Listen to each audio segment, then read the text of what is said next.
I don't even want to think about what just happened with Cece. However, I decided to share this story because I believe if I'm open about it, I might be able to make a difference to your dog's life. Just quickly before I start, English is not my first language. Please turn on the YouTube caption if you have any issue understanding what I say. So on April 10, 2022, Cece started having blood on her fur. I freaked out and wasn't sure where the blood was coming from. I examined her entire body. There wasn't any open wound. The same thing happened on the next day, and this time, I finally knew where the blood came from. It was from her mouth, and I was so scared because anytime there's blood coming from a dog's mouth is never a good sign. So I called some of the vets, and none of them was having available appointments until a few days later. And I'm like, no, I'm not gonna wait that long. So I kept calling and finally found a good one that can squeeze Cece in. So we came to the vet, and they took quite a few blood samples to run all sort of different tests on her. They have an in-house lab, so I just had to stay there and wait for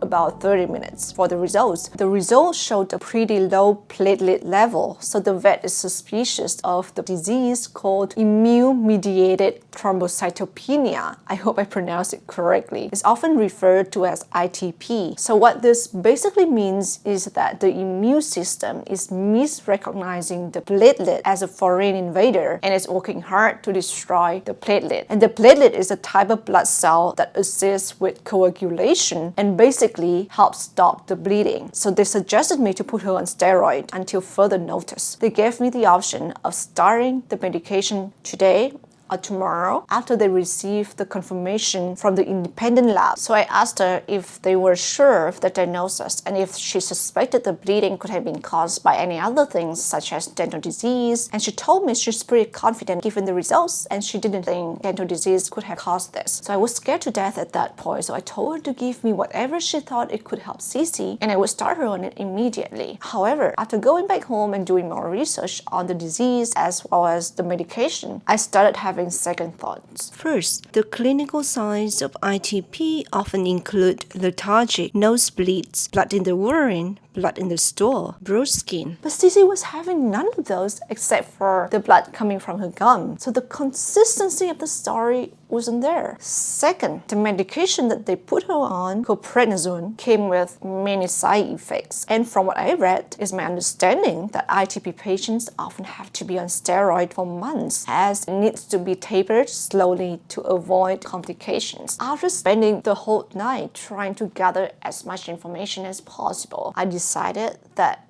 if this medication could have so many side effects and potentially cause other health problems, I'm not gonna give it to Cece unless they are 100% sure she had ITP. The next morning, the vet called me to inform that her platelet number from the independent lab actually seems relatively normal. So they now suspected that her bleeding could be due to dental disease. So I took her back for a recheck a few days later, and Cece was doing very well. Everything seemed fine. She didn't have any more blood, and there wasn't any clinical signs of ITP. So the vet gave me an all clear for the dental cleaning procedure. I then talked to the staff to try to schedule the dental cleaning. However, they didn't have any availability until August, and I didn't feel like Cece should have waited that long for her dental cleaning. So I started looking around. I finally found a place, so I decided to go there on April 26th. The vet took a look at her teeth, and she said that her teeth actually look good, and the vet anticipated very minimal work on Cece. She might need 1 or 2 teeth extracted, but that should be it. I mentioned to the vet that Cece had really bad breath, but the vet reassured me that dogs, even at the beginning of the dental disease, can have horrible breath as well. So after checking her teeth, they took a blood sample to ensure that she's good to proceed with the surgery, especially when she had a record of low platelet. Fortunately, Cece passed the test with flying colors. All the tests came back normal, including her platelet. So I managed to book a dental cleaning appointment for Cece the next week on the 4th of May. So on that day, I dropped her off at around 8 a.m.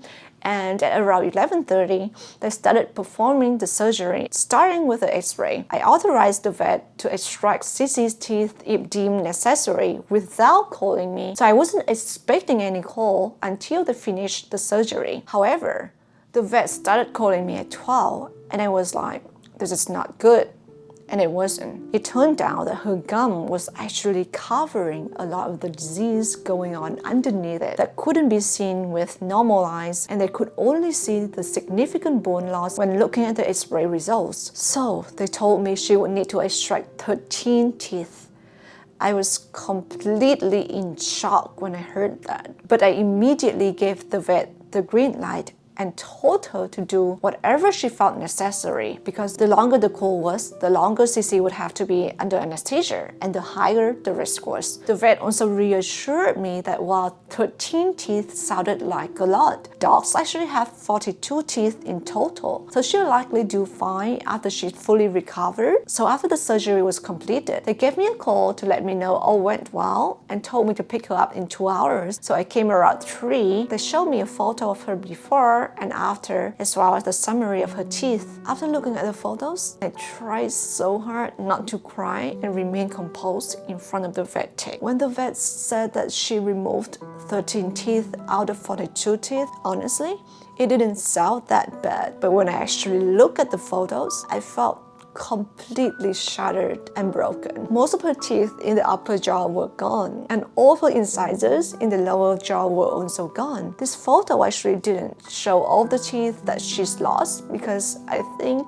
after removing 11 teeth, they found that these 2 teeth were too mobile to keep, so they also removed them. I couldn't believe in what I just saw, and most importantly, I didn't understand how we got here. I brushed her teeth like religiously every day. It made no sense to me. After bringing her back home and letting her rest, I started rewinding different events in my mind to try to process and make sense of what just happened. So she last got her teeth cleaned in January 2020. After that, she's been losing 3 teeth during the pandemic. I took her to the vet for her annual exam in August 2020, and I mentioned the fact that she's lost 3 teeth already. And the vet told me that it's normal for small dogs to lose teeth around the age of 3, so I didn't think much about it. In September 2021, I took her to the other vet for the dental cleaning and dropped her off at 8 a.m. 1 hour later. To my surprise, the vet called me to tell me to pick Cece up, as they think Cece didn't need a dental cleaning yet because her teeth still look really good. I don't know how, but there was always a voice inside my head that keeps telling me that something was wrong with her teeth, but all my vets just told me otherwise, and I didn't understand how all of those vets couldn't see what was wrong with Cece. Even this vet who just removed 13 of her teeth couldn't see it coming either. So yeah, I was like,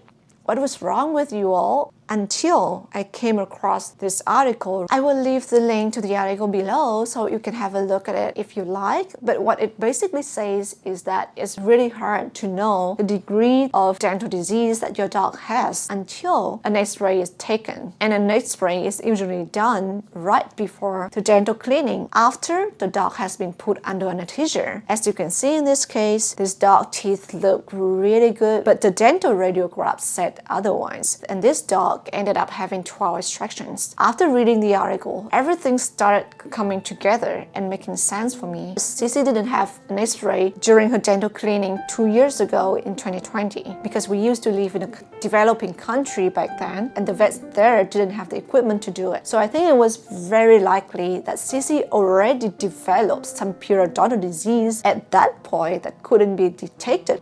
I cried a lot whenever I look at her during the first week after she got her teeth removed, and all I felt when looking at her was guilt and shame. Even now, every time I look at those old photos of hers when all her teeth were still there, I couldn't help but blaming myself. So what are the key takeaways that you should walk away with from this video? Number 1, small dogs are notorious for having bad teeth. You just have to always stay on top of their dental care by brushing their teeth daily. When I was blaming myself, the vet tech told me that Cece genetically has bad teeth, and it could have been a lot worse if I didn't brush her teeth daily like I did. So in short, brush your dog's teeth daily and start now. Don't tell me that you don't have time.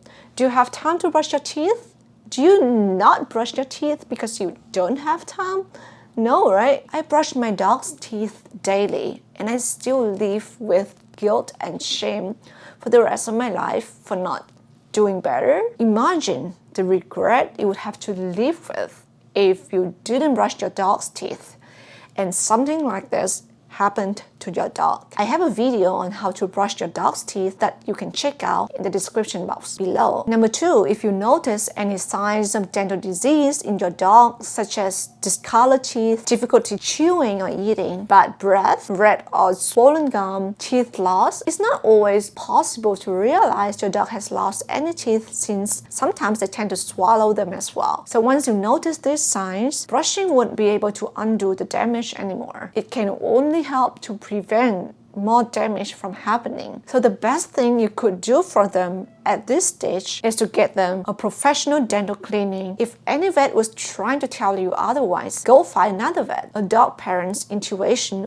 always knows best. If you feel like something is wrong, try to get to the bottom of the problem before it's too late. Statistics have found that by the age of 3, 80% of dogs develop some level of tooth and gum disease. Chronic periodontal disease ultimately can shorten a dog's life because it keeps stressing the organs and immune system. The pain also reduces the dog's quality of life. Number 3, before booking the dental appointment, always ask if the place offers dental radiographs. If they don't, find another place. Trust me on this. Places offering X-ray are more expensive, but that shouldn't be what's holding you back. Bringing them to a dental cleaning without an X-ray will result in the vet missing serious dental problems, and it will end up costing you more in the future and prolonging your dog's pain and discomfort. Number 4, I know I said in my previous video about how the older the dog gets, the riskier it is for them to go under anesthesia. However, I want you to know that if you go to a reputable vet where they run pre-anesthesia blood work to make sure